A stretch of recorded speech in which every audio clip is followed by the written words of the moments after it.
The young no longer follow obediently and without question the traditional values of morality and religion. This is one of the most evident phenomena of our time. There is a crisis in the domain of moral authority.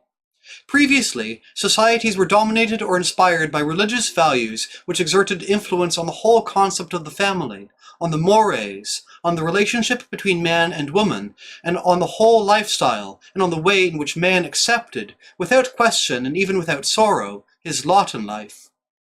These societies are evolving now towards the primacy of economy and technology. Religion and the spiritual life are relegated to the last place. Perhaps they have value for the individual, but they have no importance for the organization of men in society.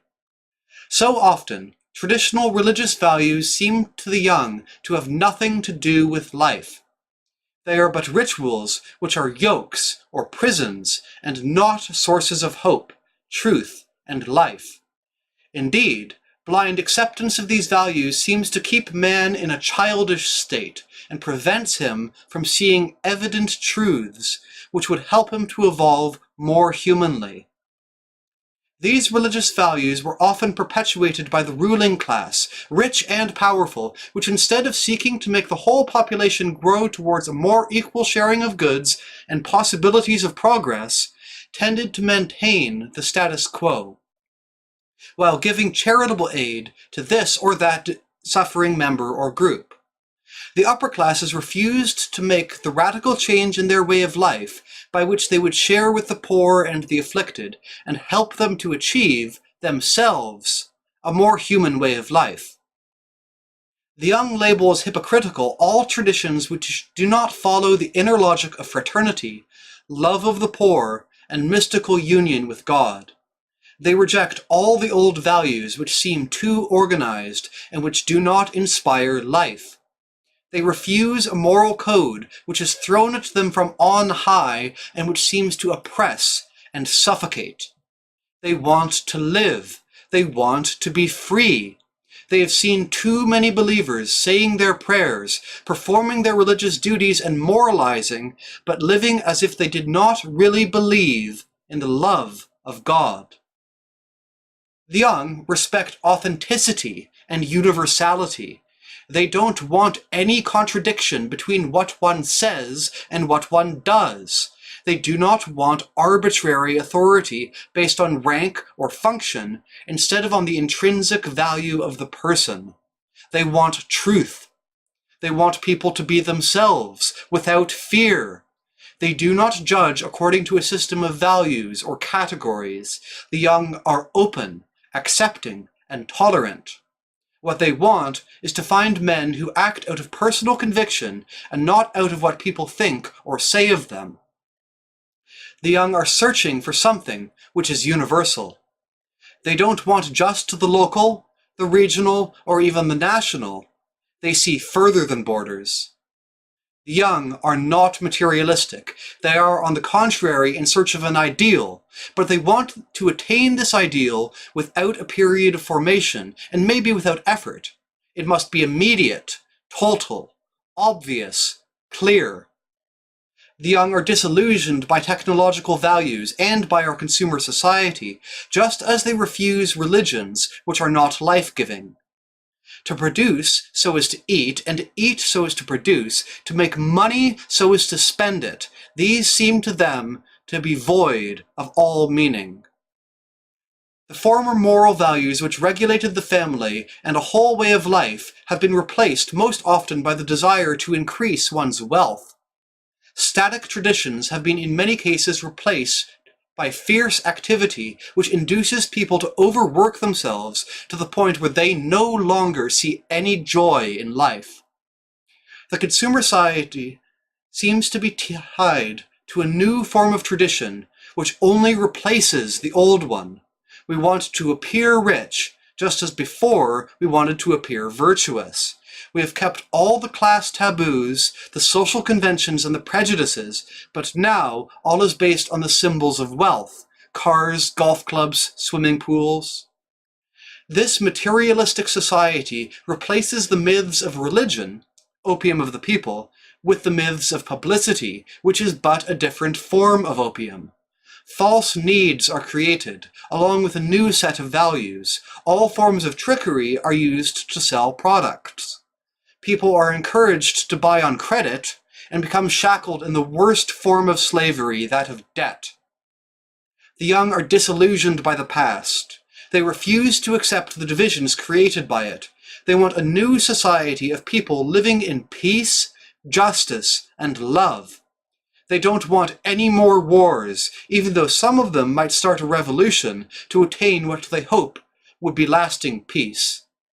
They refuse the divisions between superior and inferior countries, races, religions, and sexes.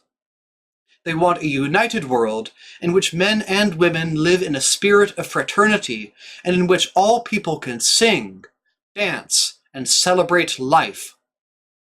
History has created and prolonged divisions. It has allowed man to dominate woman, father to dominate son, management to dominate labor, upper classes to dominate lower classes, powerful countries to dominate weaker countries, one religion to dominate another, the strong to dominate and exploit the weak. The young are thirsting for a new society, where there will be neither black nor white, rich nor poor, strong nor weak, but where each person will be accepted because of himself for his value as a human being. The young have lost faith in politics. To join a political party is to condone the system which is itself false.